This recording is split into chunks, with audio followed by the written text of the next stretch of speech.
Hi friends, welcome to my channel. ಯಾರಾದರೂ ಹೊಸಬರು ನಮ್ಮ ಚಾನಲನ್ನು ನೋಡ್ತಾ ಇದ್ದರೆ ಪ್ಲೀಸ್ ಸಬ್ಸ್ಕ್ರೈಬ್ ಮಾಡ್ಕೊಂಡು ನೋಡಿ, ಹಾಗೆ ಬೆಲ್ ಐಕನ್ನ ಪ್ರೆಸ್ ಮಾಡಿ. ನಾವು ಹಾಕುವ ಎಲ್ಲ ವಿಡಿಯೋದ ನೋಟಿಫಿಕೇಷನ್ ನಿಮಗೆ ಬರುತ್ತೆ.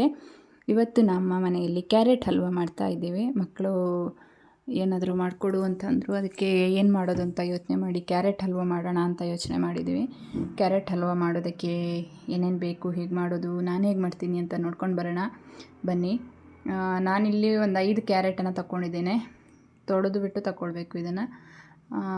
ಹಾಗೆ ಅದರದ ಸೈಡ್ ಕಟ್ ಮಾಡ್ಕೊಬೇಕು. ಎಲ್ಲ ಕ್ಯಾರೆಟನ್ನು ತುದಿಯನ್ನು ತೆಗೆದುಬಿಟ್ಟು ತೊಳೆದ್ಬಿಟ್ಟು ತಗೊಂಡಿದ್ದೇನೆ. ನಾನು ಎಲ್ಲವನ್ನು ತುದಿ ಕಟ್ ಮಾಡ್ಕೊಳ್ತೇನೆ. ಕ್ಯಾರೆಟು ಮಕ್ಕಳಿಗೆ ತುಂಬಾ ಒಳ್ಳೆಯದು. ಮಕ್ಕಳಿಗಂತಲ್ಲ, ಎಲ್ರಿಗೂ ಸಹ. ನಮ್ಮ ಸ್ಕಿನ್ಗೆ ಇರಲಿ, ಕ್ಯಾರೆಟು ನಮ್ಮ ಸ್ಕಿನ್ನನ್ನು ಗ್ಲೋ ಮಾಡುತ್ತೆ. ಹಾಗೆ ಹೆಲ್ತ್ಗೆ ಕೂಡ ತುಂಬ ಬೆನಿಫಿಟ್ ಇದೆ ಕ್ಯಾರೆಟಿಂದ. ಒಂದು ದಿನ ಒಂದೊಂದು ಕ್ಯಾರೆಟ್ ತಿಂದ್ರೇ ತುಂಬಾ ಒಳ್ಳೆಯದು ಅಂತಾರೆ. ಕ್ಯಾರೆಟು ಹಾಗಾಗಿ ಜಾಸ್ತಿ ಕ್ಯಾರೆಟನ್ನು ಯೂಸ್ ಮಾಡೋದು ತುಂಬಾ ಒಳ್ಳೆಯದು. ಆದರೆ ಜಾಸ್ತಿ ಅಂದರೆ ಒಂದು ದಿನಕ್ಕೆ 1 ಕ್ಯಾರೆಟ್ ಆದರೂ ತಿನ್ನಬೇಕು ಅಂತಾರೆ. ನಾನು ಅದಕ್ಕೆ ಇವಾಗ ಕ್ಯಾರೆಟ್ ಹಲ್ವ ಮಾಡೋಣ ಅಂತ ಮಾಡ್ತಾಯಿದ್ದೀನಿ. ನೋಡುವ ಹೇಗೆ ಮಾಡೋದು ಅಂತ. ಇವಾಗ ಎಲ್ಲವನ್ನು ಸಿಪ್ಪೆ ತೆಗಿತಾ ಇದ್ದೀನಿ. ಮೊದಲಿಗೆ ಎಲ್ಲವನ್ನು ಸಿಪ್ಪೆ ತಕ್ಕೊಳ್ಳುವ.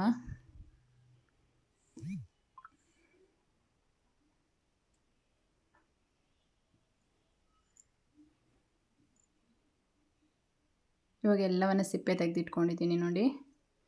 ಈಗ ಒಂದು ತುರಿಯೋದಿರುತ್ತಲ್ಲ, ಅದರಿಂದ ತುರ್ಕೊಳ್ಳೋಣ. ಎಲ್ಲವನ್ನು ತುರಿಬೇಕು. ಕ್ಯಾರೆಟನ್ನು ತುರ್ಕೊಳ್ಬೇಕು.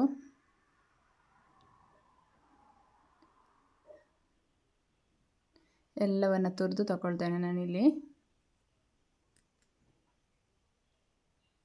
ಮಕ್ಕಳಿಗೆ ಇದು ತುಂಬ ಇಷ್ಟ ಆಗುತ್ತೆ, ಕ್ಯಾರೆಟ್ ಹಲ್ವ.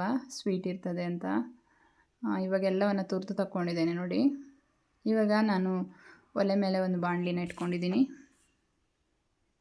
ಅದಕ್ಕೆ ಸ್ವಲ್ಪ ತುಪ್ಪ ಹಾಕ್ಕೊಂಡಿದ್ದೀನಿ. ಅದಕ್ಕೆ ಗೋಡಂಬಿನ ಹಾಕಿ ಹುರ್ಕೊಳ್ತಾ ಇದ್ದೀನಿ. ನೀವು ದ್ರಾಕ್ಷಿ ಇದ್ದರೆ ಹಾಕ್ಕೊಳ್ಳಿ. ನಾನಿಲ್ಲಿ ಗೋಡಂಬಿ ಮಾತ್ರ ಇತ್ತು, ಅದಕ್ಕೆ ಹಾಕ್ಕೊಂಡಿದ್ದೆ. ಗೋಡಂಬಿ ಹಾಕಿ ಹುರ್ಕೊಳ್ತಾ ಇದ್ದೀನಿ.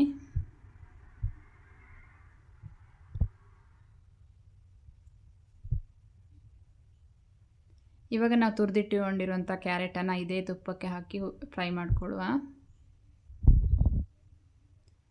ಈಗ ತಟ್ಟೆಲಿರೋದೆಲ್ಲ ನೀಟಾಗಿ ಹಾಕ್ಕೊಳ್ಳೋಣ.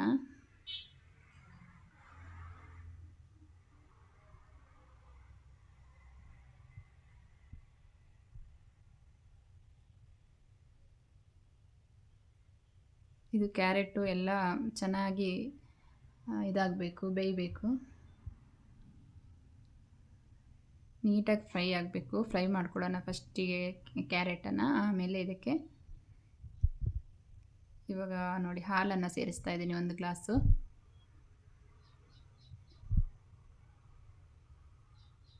ಹಾಲನ್ನು ಹಾಕಿಬಿಟ್ಟು ಚೆನ್ನಾಗಿ ಮಿಕ್ಸ್ ಮಾಡಬೇಕು.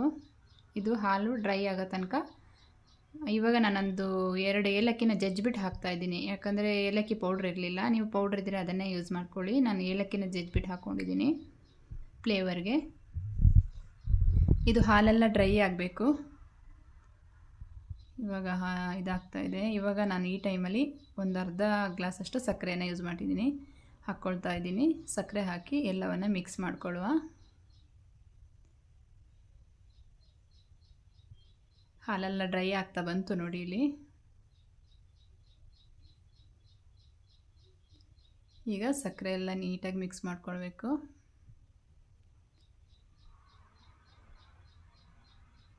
ಇದಕ್ಕೆ ಬಾದಾಮ್ ಪೌಡ್ರ್ ಇದ್ದರೆ ಯೂಸ್ ಮಾಡಿ, ತುಂಬ ಚೆನ್ನಾಗಿರುತ್ತೆ. ನಾನಿಲ್ಲಿ ಹಾಕ್ತಾ ಇಲ್ಲ.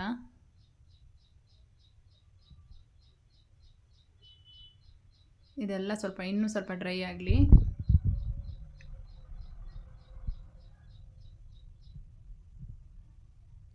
ನೋಡಿ, ಇವಾಗ ನಮ್ಮ ಕ್ಯಾರೆಟ್ ಹಲ್ವ ರೆಡಿ ಆಯಿತು. ಎಲ್ಲಿ ಸಹ ಅಂಟ್ಕೊಳ್ತಾ ಇಲ್ಲ ನೋಡಿ, ನೀಟಾಗಿ. ನಾವು ಹುರಿದಿಟ್ಕೊಂಡಿರುವಂಥ ಗೋಡಂಬಿನ ಮಿಕ್ಸ್ ಮಾಡ್ಕೊಳ್ಳೋಣ. Dry fruits